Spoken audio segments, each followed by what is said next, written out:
No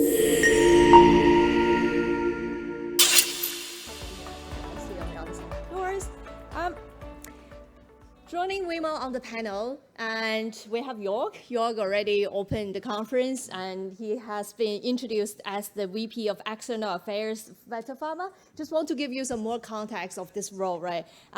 What Jörg manages, and he actually manages relationship with the regulatory agencies, professional organizations, and other partners in the pharmaceutical industry. And before this role, he actually has held various leadership role within the Vector Pharma, quite a long time within the organization, right? Yes. Almost 30 years, that's impressive. Thank you so much for joining us. Next, Alan. This is Alan's first time to the Singapore conference. Welcome very much. Alan Chen Ying-Hua, Deputy Director of Quality and Compliance Management from Taiwan FDA. So Alan oversees GMP, GDP compliance for medicinal products, and QMS compliance for medical devices, good tissue practice compliance for tissue and cell-based products, and tissue cell bank as well. So also she oversees the GLP compliance for testing facilities, as well as international cooperation in GMP, GDP for medicinal products. Alan has been working in the GXP Inspectorate for over 18 years, and she's very actively involved in the international harmonization activities and has extensive experience with the PICS. So Alan actually represents TFDA in PICS and has served on the PICS Executive Bureau through her chairmanship of the PICS Subcommittee on GMDP harmonization for the term 2024 to 2025. So last but not least, Jessica. Jessica Hale, an Associate Director, Global Regulatory Affairs and Clinical Safety with Merck in the USA. Jessica is responsible for leading regulatory activities related to US drug shortages and deletions, and emerging device digital health development, while serving as the subject matter experts on FDA and other health authority regulations regarding these topics. Prior to her current role, she led drug shortage prevention and global product strategy as Regulatory Affairs Associate Director at Organo. She has prior pharmaceutical experience in both the hospital and community setting, in addition to conducting pharmaceutical formulation research.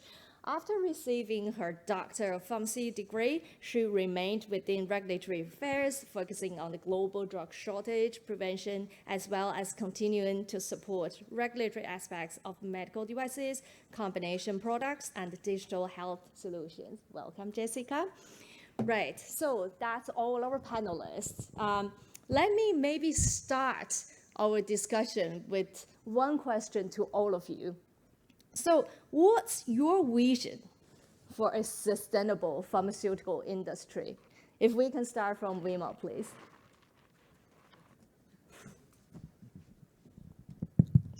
Thank you, Chen. Okay, so I think, yeah, to me, the best way is to, like what I shared in my presentation, is to ensure that we try to avoid duplication of a number of things.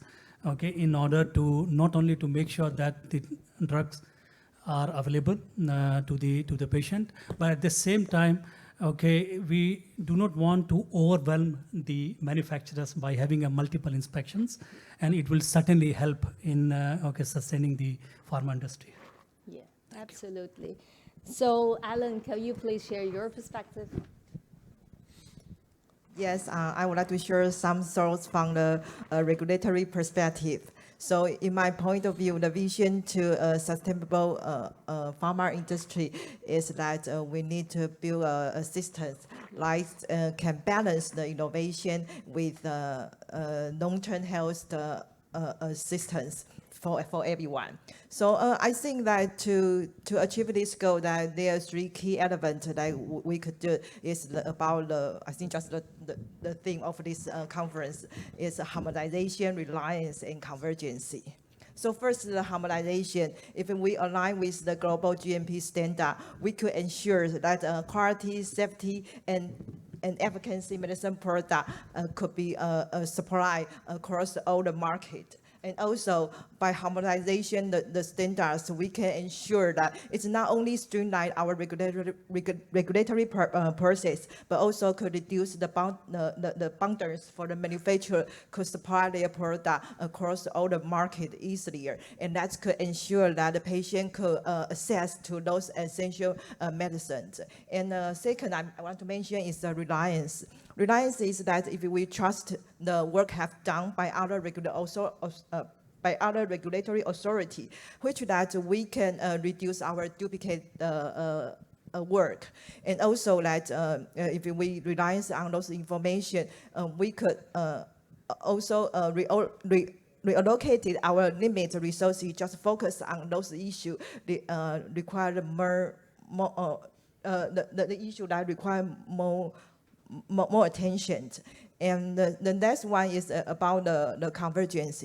You know that if we bring together all the stakeholders, the regulator, industry, and the public, we always can brainstorming some resolution. And this resolution sometimes not just sustainable, but also could be practicable and by other different regions. So in summary, like my view that for this, I think a sustainable pharma industry is that the harmonization, reliance, and convergence like we guide our effort. So we could work together that try to build a system that really support this sustainable system.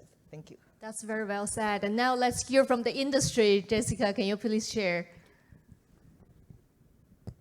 Yes, thank you. Sustainability is one of the 12 performance domains in the 2023 ISPE drug shortage prevention model.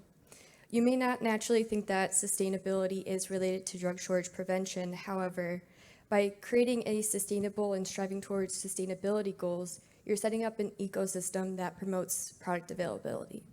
Additionally, like drug shortage prevention, sustainability is a multifaceted, multidisciplinary challenge.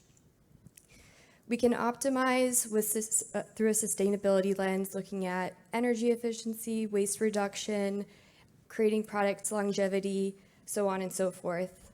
However, if we go too far down a sustainability path, we may create inflexibilities to so forth that it could be unintended consequences to product availability. So we would like to balance both sustainability goals and ensure that we work towards a sustainable solution that ensures continuous supply for our patients. Of course, thank you so much. Jörg, I know you have a lot to say about this topic. Yes, thank you very much for the opportunity. I would take it up one level and say what's it all about really. It's not just sustainability. We really have to look at the WHO goals for environmental, social, and governmental, so ESG. So you've got those goals, and then you can look at your company or whatever you do, which ones can I influence and which ones are the most beneficial, because we're all in it together, and there's so much we can do. You mentioned energy consumption, energy creation. We see a lot of solar, we see a lot of geothermal, so CO2 neutrality is possible. There's a lot of things that we can do. Sometimes in the pharmaceutical industry, of course, we take it as an excuse to do things differently because it's medicines and we can, whatever it costs and whatever is needed, but that's not the right way to do it. There's things that we need to change, there's things that are coming, and then just like a little example, we're moving away from plastics in secondary packaging, for example, and go to all paper, which is not a big thing, but it's all the little steps together that will make it better overall. So that's just a few thoughts from my side to start the conversation. Of course, thank you so much. Vimal, I want to come back to you on this topic. So you mentioned a lot of leveraging from other regulators' efforts. Maybe can you give some examples how the WHO program and achievement help the supply to low and medium income countries? Yeah, thank you very much. So I think if you go back to the World Health Organization mandate, the mandate is basically to support the member state countries, ensuring the quality, safety, and efficacy of the medicine product. And in order to fulfill this mandate, I think WHO has taken a lead in the area of reliance, recognition, harmonization we talk about. And therefore, WHO has developed a number of good guidelines. In particularly, they call it as a good regulatory practices, as well as good reliance and recognition practices. So these are some of the guidelines which has been published. And these guidelines are basically giving a very good guidance to the various national regulatory authorities to leverage on the work which has been done, not by the WHO, but by the other regulatory authorities. Because there is no point going back and doing the same CMC again, which has already been done. And same goes for the inspections also. If the site has been inspected by the regulatory authority, which has got the system in place to adequately assess the site. And if this has been done, I think there is no point, in a way reinventing the whole wheel and to, in a way, and in order to not to delay the approval of that particular medicines. So WHO has been doing a lot of work on that one. In addition to all these development of guidelines, we also have got a lot of collaboration with various international partners. I think I did mention in one of my slides about having a very good working relation with the PICS, EMA, where we do work very closely to understand the sites which are of common interest. And this gives a lot of, in a way help, not only to the other, but to WHO also to avoid doing the on-site inspections. I just wanted to give you one example. Last year, I think more than 7,000 on-site inspection has been avoided because of this particular initiative among the PICS, WHO, and the EMA. So I think there is a lot which has been going on with respect to this particular thing to ensure that the sustainability of the pharmaceutical industry. Thanks. Thank you so much. But I'm sure combating the drug shortage is not only on the regulator, it's also from the industry as well. Like Jessica and I work for the ISPE drug shortage initiative team. So Jess, just how you think regulators and industry can collaborate to ensure where our drug shortage prevention measure is sustainable? Yes, thank you, Chen. So there's been the increasing attention to drug shortage prevention and drug product availability measures due to COVID, right? We have increasing expectations, new requirements being put into place. But with this rapid growth in organic evolution, there's been nuanced differences across requirements in different markets. So what we would like to see is continue working with health authorities, being able to share our industry perspectives, as well as continue to see the excellent work in collaboration amongst the health authorities for harmonization, which provides significant opportunities for continued product availability. Just one example we'd like to share would be the unintended consequence of the local specific market stockpiling. So this unintended consequence, why each individual market stockpiling may create inflexibilities for global allocation from the supply and manufacturers. So perhaps another sustainable alternative would be having a universal stockpile with an internationally accepted label to address and allocate products to markets in need. Thank you.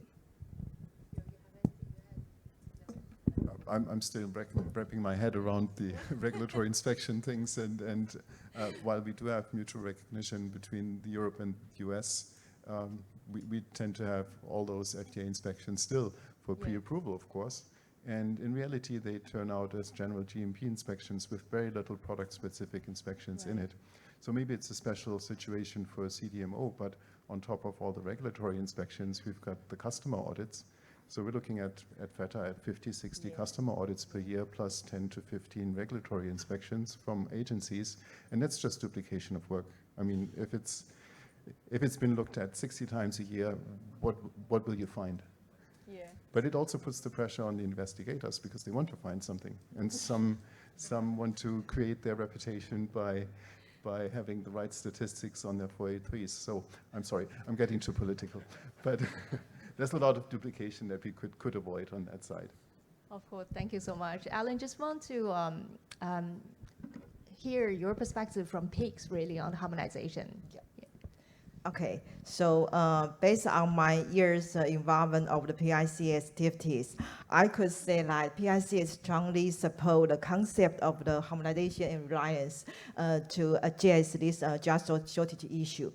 For example, we talk about the manufacturing problem. Sometimes the shortage comes from the production stop because the violation with the GMP. Yeah, and in that situation, I think through the PICS platform, we can rely on the information from other authorities. If we find something wrong, we can directly, through our contact window, the single contact person to that authority to asking what happened. That will help us dealing with these questions more quickly to have a better response. And also, if we harmonize our standard and all the manufacturing apply the common standard, when we need to find a second source or something, we can, based on this harmonization environment, we can find a second source, also reduce our assessment. We can rely by others' assessment outcome from other authority, which will help us find a second source for the patient. So in general, I think that yes, PICS support and keep working on this area, that the reliance and the harmonization is a good way to combat the drug shortage. Thank you. Thank you. Yeah, Jessica, just in all the drug shortage meetings, we mentioned a lot about the harmonization as well. And from industry perspective and from ISPE drug shortage initiative perspective, how do we look at the harmonization? So we can look at harmonization across the post-approval change, but also across drug shortage prevention requirements. And we'll be sharing a little bit more perspectives of that later this afternoon. We see significant opportunity across the harmonization, not only for the post-approval changes, but drug shortage requirements and prevention expectations, because this provides the significant opportunity for us to all work towards ensuring patients have those critical medicines. As mentioned before, the divergence in market-specific requirements hinder the ability for life cycle management, continuous improvement, and ultimately being able to continuously supply medicines. So really that global mindset is essential to our success. Thank you. Thank you so much. I think WHO also has a database for the drug shortage. Yeah, we do have a database, but unfortunately after the onset of COVID-19, the database has not been sort of like regularly updated. And because of that, actually, okay, we do not sort of like forecast, okay. But I think now it is coming back on track, and hopefully after maybe, but most important thing when it comes to database is the responsibility of the member states, because we are basically creating these kind of platforms. But ultimately, it is the responsibility of the respective member state to update, to provide that kind of, okay, in a way, information to ensure that where exactly we are. Because otherwise, it will be very difficult to know okay, which particular drug has got a shortage or not. So I think this is something we have been working very closely with the member states in order to ensure that we have got a database which gives a very good overview about the shortages, so that the regulators can also take appropriate action to mitigate these kind of issues. And I would also like to go back, if you allow me to just say two things, because when you were discussing it about the reliance, recognition and all, two things which comes to my mind actually, okay, which I thought it is very appropriate for this discussion. One is about if you go back last year, the Annex 1 and the EU or EMA, okay, GMP Annex 1, and which has been basically revised by the three major regulatory authorities, PICS, WHO, and the EMA. So I think that was a very good example, like where we do not want to overwhelm the manufacturers, in particularly for the sterile manufacturers to have a different sets of requirement, one from WHO, another from EMA, and third one is from the PICS. So that really helps a lot, actually, okay, the industry to have a one unified kind of in a way standard for the sterile pharmaceutical products. This is one example which has been there and which is very, very helpful. Second is, I would like to go beyond the medicines. I just wanted to give an example of the medical device, or in particularly the in vitro diagnostics, IVDs.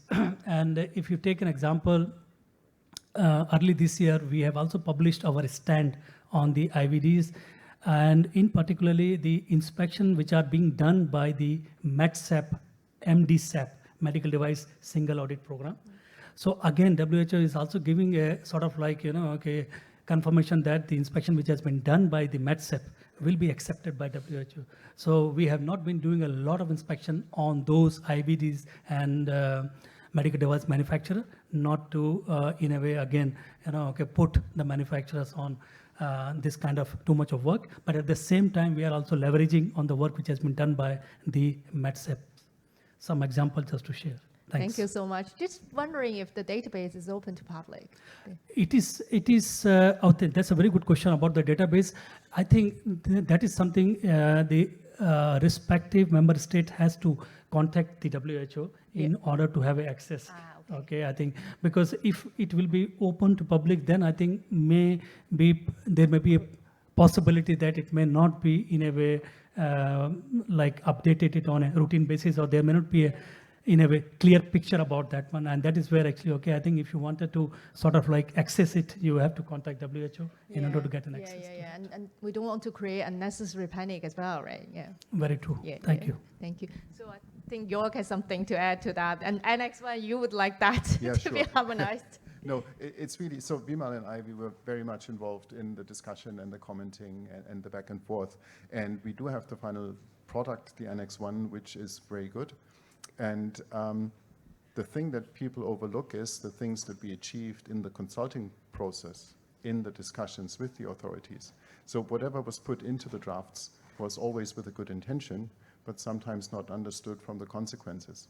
For example, in one of the drafts, there was the provision to have warranted sampling for every intervention on the fill line for sterility. That would have created thousands and thousands of samples per batch with no added value. So that is product down the drain and no added value. So we discussed it back and forth, and we came to a good compromise that is now workable. That's like the avoidance of unnecessary costs. The second example that I would like to give on that, again, very technical, but in one of the drafts, there was the warrant for sterilization of vacuum systems in the clean room. With the good intention, it's something in the clean room, everything needs to be sterilized. But then again, you've got vacuum systems on filling machines and so on and so forth, and it's just not possible to sterilize it. Or just at tremendous cost, and again, with no added value. So the discussion really helped us get to the final product. What I'm trying to say here is that process of going back and forth and discussing and looking at the different angles really pushed it forward. And at the same time, it's the prevention paradox, as we call it. People don't notice it because you did actions earlier on. So it's maybe just an advertisement for the lobbying and discussion work that we do between industry and regulators. But that's great examples, and just on top of that, and we shared some examples from regulatory perspective, etc. But I think better as the CDMO, you're very critical in the supply chain as well. So besides assuring the quality and supply, and what other examples you can give in terms of maybe ESG? Oh, sure, yes. So we've implemented ESG in the company, looking at the UN and WHO goals, seeing which ones we can influence. And of course, as a CDMO, just having part of the supply chain or part of the value stream, we can look at that part very closely. But for example, we cannot calculate the total carbon footprint of a product. That needs information from the customer on top of it. But we can provide that part.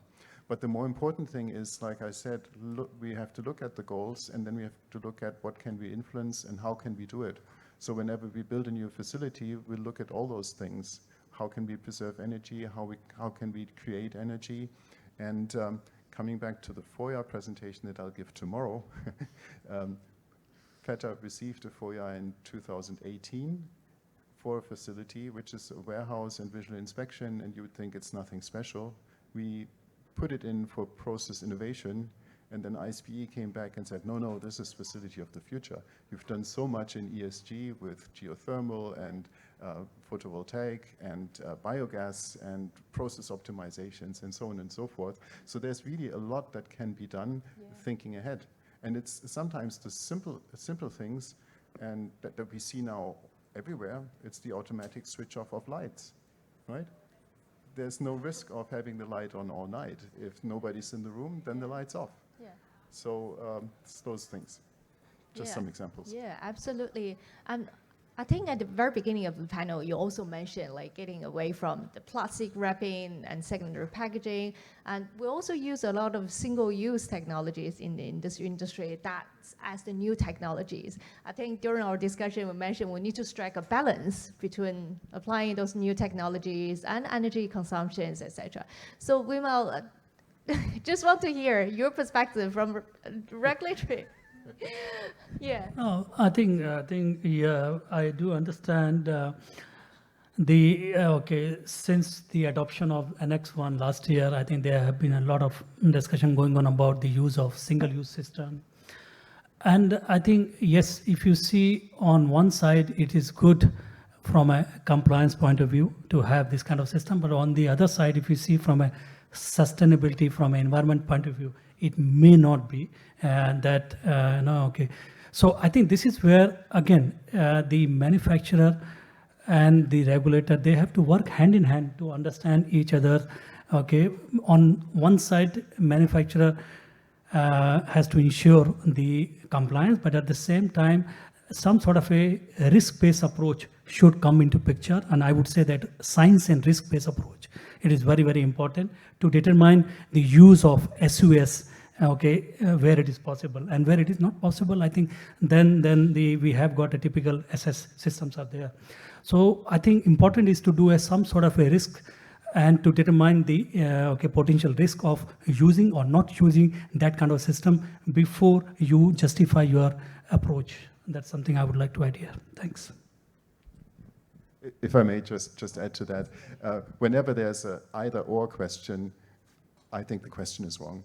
It's not either single-use systems or stainless steel. It's finding the right compromise, like you said. And in the end, it can be very hybrid systems. So whenever somebody's trying to go to extremes, it has downsides as well. So it's great to have a single-use system. I don't have to do the cleaning. I don't have to do the sterilization. I don't have to do the setup. But it comes with the downside. If I don't have it available, I'm not producing. And we've seen that during COVID, where we had shortages of filters that were not supplied and so on and so forth.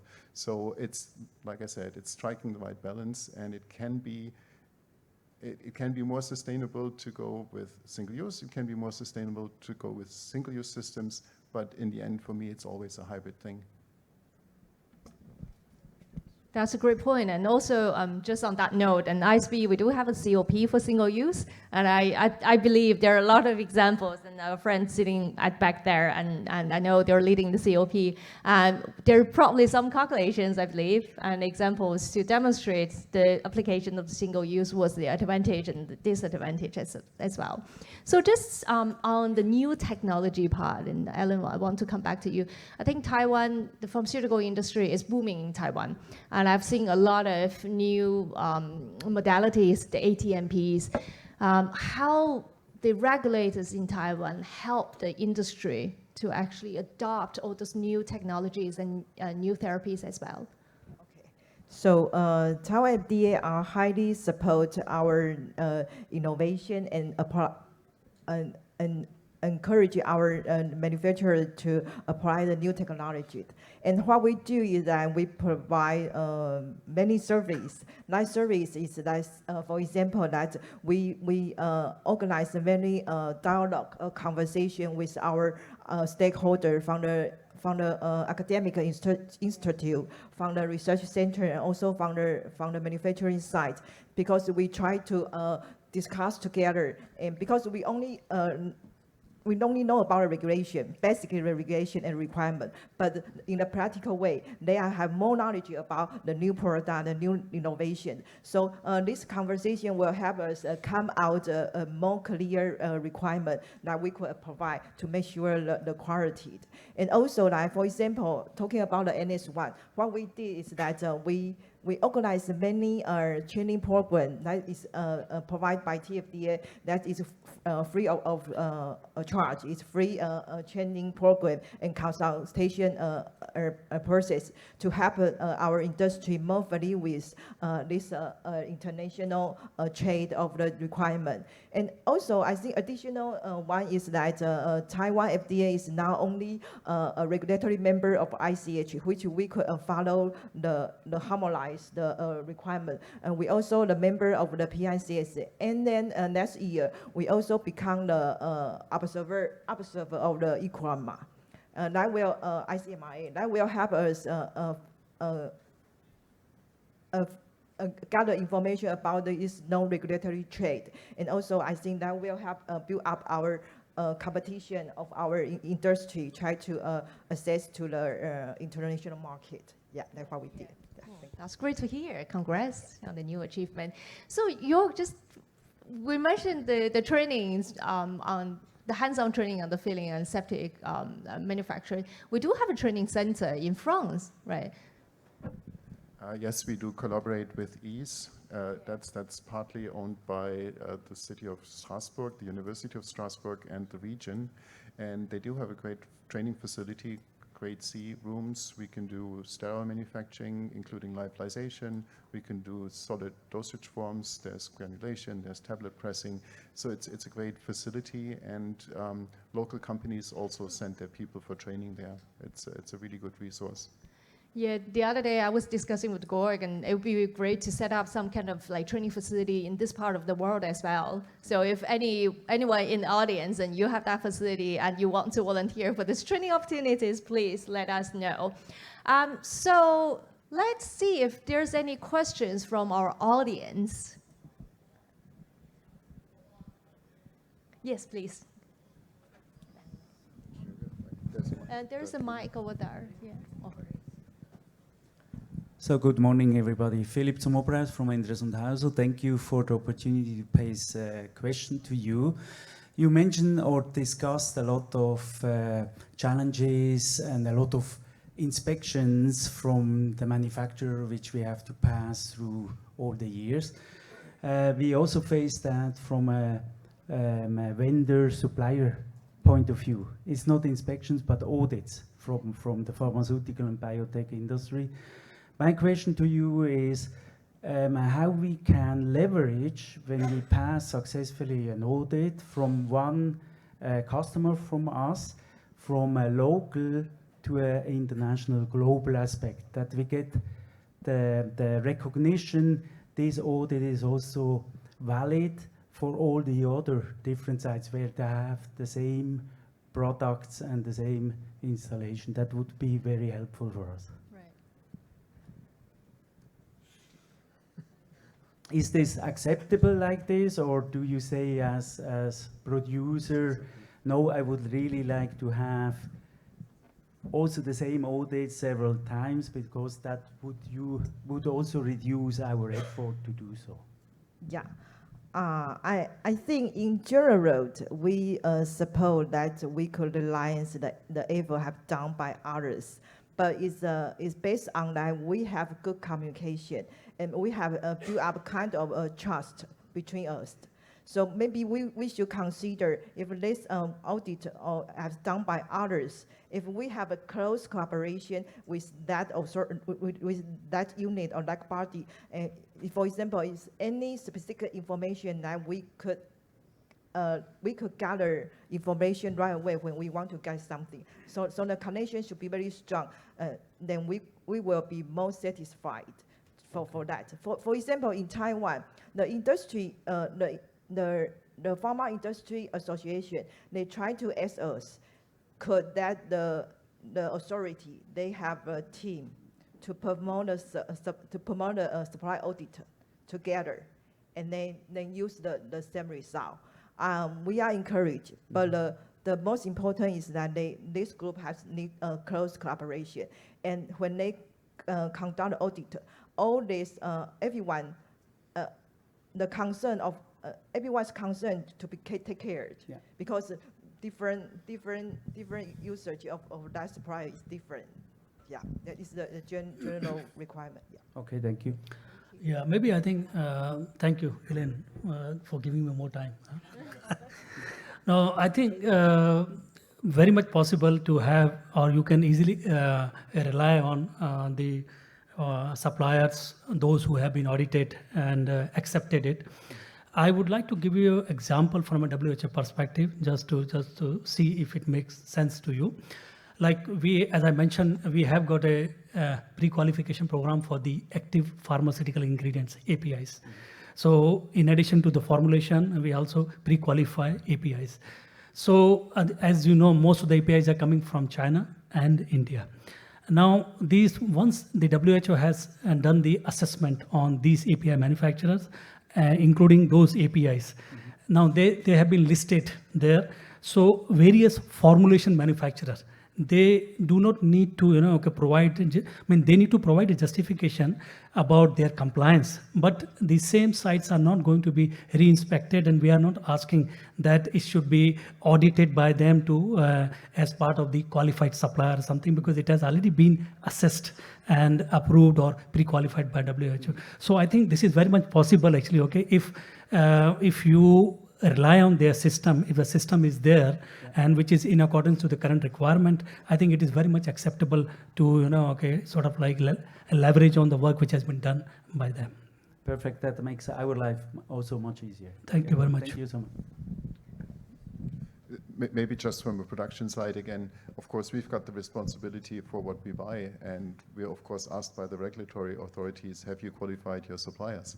That's again a risk-based process, and I'm sure that most companies will do it the same way. You look at the risk, you look at the actions that come from it, and it can be based on just a checklist inspection, or it can be on a regular inspection basis on a 2-year or 3-year rotation. But it's again linked to the risk to the product. And if I look at parenterals, the primary packaging components, the rubber stoppers, the syringes, the vials, that's so critical to it. So we've got to have control of that, and therefore have to come for the audits. And other things, it might just be a checklist thing every 3 years. Yeah. So that's all I can say from a practical standpoint. Yeah, of course. And maybe I think just to add what Jörg, you have also mentioned about the risk-based approach, just one example to support. Very recently, after the issues of DEG, EG contamination, specifically for the oral dosage forms, WHO has also gone back to the GMP for excipients. And now we have also revised the WHO guideline, which is for the excipients.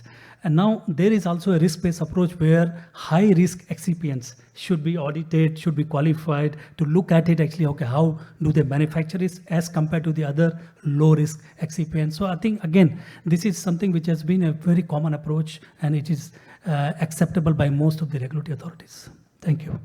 Thank you. So we actually just opened the pigeonhole for questions, and we got those questions on the screen as well. So Jörg, I think you mentioned a very real issue for CDMOs when entertaining multiple audits and inspections, yet each auditing party is wanting to find some deficiencies. How can we regard better share perspective? Regulatory authority, I think. Yeah. I think that's regulatory authorities. I don't really have a good solution for it. I understand that the authorities want to have their own view and want to see what is happening in the companies. It's a question on how much can be shared. And I was hoping with mutual recognition that we would get somewhere. Maybe we're just launching too many products, and that's why they come for all the pre-approval inspections. But then again, we don't have anybody from FDA here, do we? Again, at this point, you have a pre-approval inspection, which I think should then be based on the product and the product development and the specifics, and not general GMP aspects. And that's not what we're seeing. We're seeing 5 days of inspection with maybe an hour or 2 on product-specific development, and the rest of it is the pet topics of the investigator and the general GMP issues. So that's duplication. In a way, yeah, I don't have a solution for it. I'm suffering, but I don't really know what to do. I would probably do the same if I was in the authorities' shoes. So, yeah. Nothing much, but I think if you go back to that same question which has been posed, I don't think so. I mean, this is what I feel it, working with the WHO for past 14 years, before that with HSA. The objective of the regulatory authority or authorities are not to find the deficiency that at the end of the day, yes, we have to have something. No, I don't think so. That is something, maybe I think, because yes, every inspection authority, they bring their own experience, expertise and all actually. So I think, yes, they may have got some deficiencies, but the sole purpose of the inspection is to challenge your quality management system and GMP and all, not to find the deficiencies. Just wanted to put it in perspective. Thank you.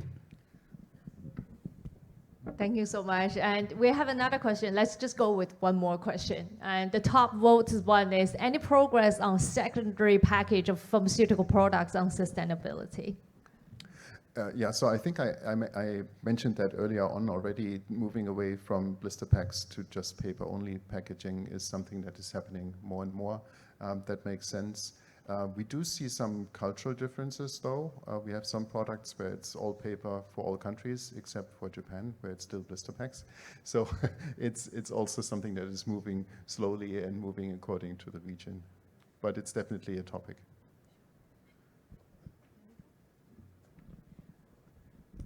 Right. With that, I just want to invite all the panelists here to have your final closing remark on this topic. Maybe we're starting from Ellen here.